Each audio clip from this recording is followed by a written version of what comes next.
हर हर महादेव। दोस्तों, शिव पुराण के श्री रुद्र संहिता के द्वितीय खंड के 38वें अध्याय में आपका स्वागत है। हमारी आपसे प्रार्थना है कि शिव पुराण की कथाएं अपने बच्चों को अवश्य सुनाएं। तो दोस्तों, आज हम दधीचिक्षु विवाद की कथा सुनेंगे। तो चलिए आरंभ करते हैं। सूत जी कहते हैं, हे महर्षियों, ब्रह्मा जी के द्वारा कही हुई कथा को सुनकर नारद जी आश्चर्यचकित हो गए तथा उन्होंने ब्रह्मा जी से पूछा कि भगवान विष्णु शिवजी को छोड़कर अन्य देवताओं के साथ दक्ष के यज्ञ में क्यों चले गए? क्या वे अद्भुत पराक्रम वाले भगवान शिव को नहीं जानते थे? क्यों श्रीहरि ने रुद्रगणों के साथ युद्ध किया? कृपया कर मेरे अंदर उठने वाले इन प्रश्नों के उत्तर देकर मेरी शंकाओं का समाधान कीजिए। ब्रह्मा जी ने नारद जी के प्रश्नों के उत्तर देते हुए कहा, हे मुनिश्रेष्ठ नारद, पूर्व काल में राजा ध्रुव की सहायता करने वाले श्रीहरि को दधीचि मुनि ने शाप दे दिया था। इसलिए वे भूल गए और दक्ष के यज्ञ में चले गए। प्राचीन काल में दधीचि मुनि महातेजस्वी राजा क्षुभ के मित्र थे, परंतु बाद में उन दोनों के बीच बहुत विवाद खड़ा हो गया। विवाद का कारण मुनि दधीचि का 4 वर्णों ब्राह्मण, क्षत्रिय, वैश्य और शूद्र में ब्राह्मणों को श्रेष्ठ बताना था, परंतु राजा क्षुभ, जो कि धन वैभव के अभिमान में डूबे हुए थे, इस बात से पूर्णतः असहमत थे। ध्रुव सभी वर्णों में राजा को ही श्रेष्ठ मानते थे। राजा को सर्वश्रेष्ठ और सर्ववेदमय माना जाता है। यह श्रुति भी कहती है। इसलिए ब्राह्मण से ज्यादा राजा श्रेष्ठ है। हे दधीचि, आप मेरे लिए आदरणीय हैं। राजा ध्रुव के कथन को सुनकर दधीचि को क्रोध आ गया। उन्होंने इसे अपना अपमान समझा और ध्रुव के सिर पर मुक्के का प्रहार कर दिया। दधीचि के इस व्यवहार से मद में चूर क्षुभ को और अधिक क्रोध आ गया। उन्होंने वज्र से दधीचि पर प्रहार कर दिया। वज्र से घायल हुए दधीचि मुनि ने पृथ्वी पर गिरते हुए योगी शुक्राचार्य का स्मरण किया। शुक्राचार्य ने तुरंत आकर दधीचि मुनि के शरीर को पूर्ववत कर दिया। शुक्राचार्य ने दधीचि से कहा कि मैं तुम्हें महामृत्युंजय का मंत्र प्रदान करता हूँ। त्रयंबकम यजामहे, अर्थात हम तीनों लोकों के पिता भगवान शिव, जो सूर्य, सोम और अग्नि तीनों मंडलों के पिता हैं, सत्व, रज और तम आदि तीनों गुणों के महेश्वर हैं, जो आत्मतत्व, विद्यातत्व और शिव तत्व, पृथ्वी, जल व तेज सभी के स्रोत हैं, जो ब्रह्मा, विष्णु और शिव तीनों आधारभूत देवताओं के भी ईश्वर महादेव हैं, उनकी आराधना करते हैं। सुगंधिम पुष्टिवर्धनम, अर्थात जिस प्रकार फूलों में खुशबू होती है, उसी प्रकार भगवान शिव भूतों में, गुणों में, सभी कार्यों में, इंद्रियों में, अन्य देवताओं में और अपने प्रिय गणों में क्षारभूत आत्मा के रूप में समाये हैं। उनकी सुगंध से ही सबकी ख्याति एवं प्रसिद्धि है। पुष्टिवर्धनम, अर्थात वे भगवान शिव ही प्रकृति का पोषण करते हैं। वे ही ब्रह्मा, विष्णु, मुनियों एवं सभी देवताओं का पोषण करते हैं। उर्वारुकमिव बंधनान्मृत्योर्मुक्ष्यमामृतात्, अर्थात जिस प्रकार खरबूजा पक जाने पर लता से टूटकर अलग हो जाता है, उसी प्रकार मैं भी मृत्यु रूपी बंधन से मुक्त होकर मोक्ष को प्राप्त करूं। हे रुद्रदेव, आपका स्वरूप अमृत के समान है।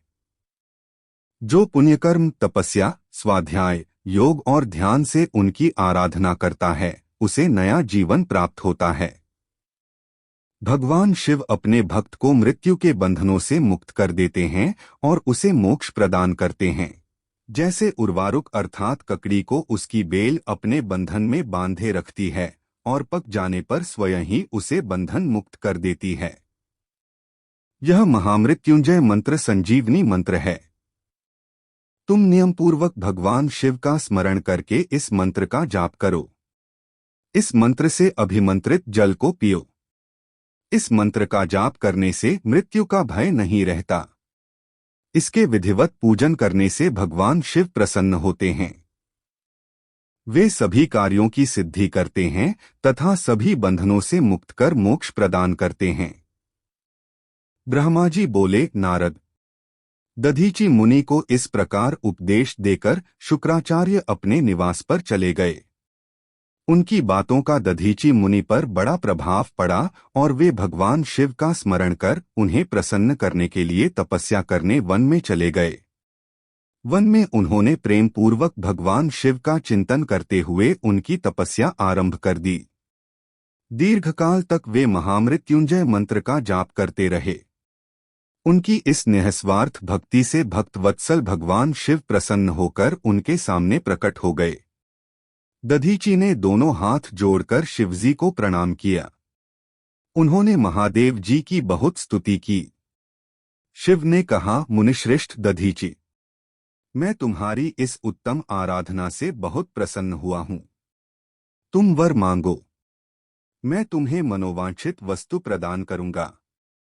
यह सुनकर दधीची हाथ जोड़े नतमस्तक होकर कहने लगे, हे देवाधिदेव, करुणानिधान महादेव जी, अगर आप मुझ पर प्रसन्न हैं तो कृपा कर मुझे 3 वर प्रदान करें।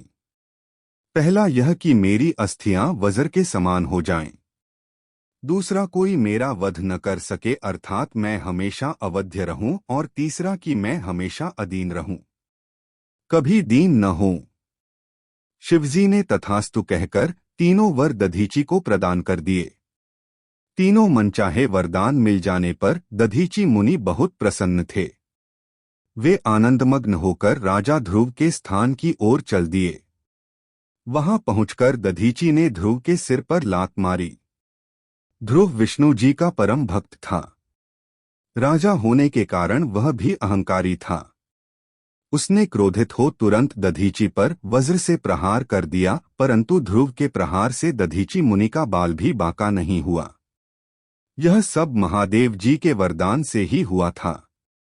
यह देखकर ध्रुव को बड़ा आश्चर्य हुआ। तब उन्होंने वन में जाकर इंद्र के भाई मुकुंद की आराधना शुरू कर दी। तब विष्णुजी ने प्रसन्न होकर ध्रुव को दिव्य दृष्टि प्रदान की। ध्रुव ने विष्णुजी को प्रणाम कर उनकी भक्तिभाव से स्तुति की। तत्पश्चात ध्रुव बोले, भगवन मुनिश्रेष्ठ दधीची पहले मेरे मित्र थे, परंतु बाद में हम दोनों के बीच में विवाद उत्पन्न हो गया। दधीची ने परम पूजनीय भगवान शिव की तपस्या महामृत्युंजय मंत्र से कर उन्हें प्रसन्न किया तथा अवध्य रहने का वरदान प्राप्त कर लिया। तब उन्होंने मेरी राजसभा में मेरे समस्त दरबारियों के बीच मेरा घोर अपमान किया। उन्होंने सबके सामने मेरे मस्तक पर अपने पैरों से आघात किया। साथ ही उन्होंने कहा कि मैं किसी से नहीं डरता। भगवन, मुनि दधीची को बहुत घमंड हो गया है। ब्रह्मा जी बोले, नारद, जब श्रीहरि को इस बात का ज्ञान हुआ कि दधीची मुनि को महादेव जी द्वारा अवध्य होने का आशीर्वाद प्राप्त है, तो वे कहने लगे कि ध्रुव महादेव जी के भक्तों को कभी भी किसी प्रकार का भी भय नहीं होता है। यदि मैं इस विषय में कुछ करूं तो दधीची को बुरा लगेगा और वे शाप भी दे सकते हैं। उन्हीं दधीची के शाप से दक्ष यज्ञ में मेरी शिवजी से पराजय होगी। इसलिए मैं इस संबंध में कुछ नहीं करना चाहता, परंतु ऐसा कुछ जरूर करूंगा जिससे आपको विजय प्राप्त हो। भगवान विष्णु के ये वचन सुनकर राजा चुप हो गए। तो दोस्तों, आज की कथा यहीं समाप्त हुई। शिव पुराण की और भी कथाएं सुनने के लिए हमसे जुड़े रहे तथा हमारे चैनल को सब्सक्राइब अवश्य करें। हर हर महादेव।